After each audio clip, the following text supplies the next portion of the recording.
ایک ایسا وقت تھا جب مسلمانوں کا خوف، مسلمانوں کا رعب ان کے دشمنوں کے دلوں میں محسوس کیا جاتا تھا۔ اللہ سبحانہ و تعالی قرآن مجید میں فرماتے ہیں سَأُلْقِي فِي قُلُوبِ الَّذِينَ كَفَرُوا الرُّعْبَ، میں ان کافروں کے دلوں میں مسلمانوں کا رعب ڈال دوں گا۔ پھر محمد صلی اللہ علیہ وسلم فرماتے ہیں نُصِرْتُ بِالرُّعْبِ مَسِيرَةَ شَهْرٍ، میری مدد اللہ رب العزت نے رعب کے ساتھ کی ہے، میں 1 مہینے کی مسافت پر ہوتا ہوں، لیکن دشمن کے دلوں میں میرا رعب 1 مہینے کی مسافت سے پہلے ہی دشمن کے دلوں میں میرا رعب آ جاتا ہے۔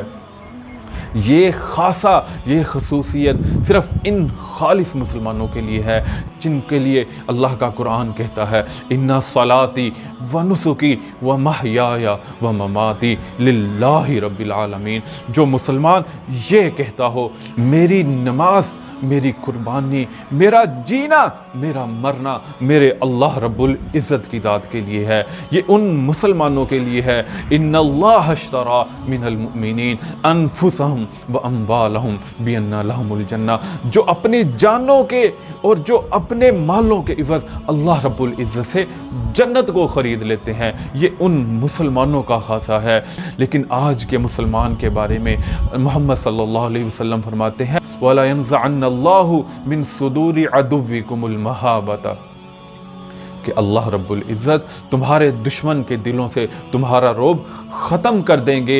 وَلَكِنَّكُمْ غُثَاءٌ كَغُثَاءِ السَّيْلِ، اور تم سمندر کے اوپر جھاگ کی مانند ہو جاؤ گے جس کی کوئی اہمیت ہی نہیں ہوتی۔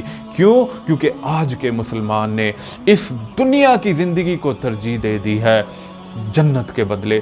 آج کے مسلمان نے اس دنیا میں ہمیشہ کے لیے رہنے کو ترجیح دے دیا ہے جو کہ ناممکن ہے، موت کے بدلے، جہاد کے بدلے۔ اسی لیے آج کا مسلمان مظلوم ہے، اسی لیے آج کے مسلمانوں کا رعب اللہ رب العزت نے ان کافروں کے دلوں میں سے ختم کر دیا ہے۔ اگر آج یہ مومن خالصتاً اللہ رب العزت کے سامنے اپنے آپ کو پیش کرتا ہے تو اللہ رب العزت آج بھی ان مسلمانوں کا رعب ان کافروں کے دلوں میں ڈالنے والے ہیں۔ فضائے بدر پیدا کر، فرشتے تیری نصرت کو اتر سکتے ہیں گردوں سے، کتار اندر کتار ربی۔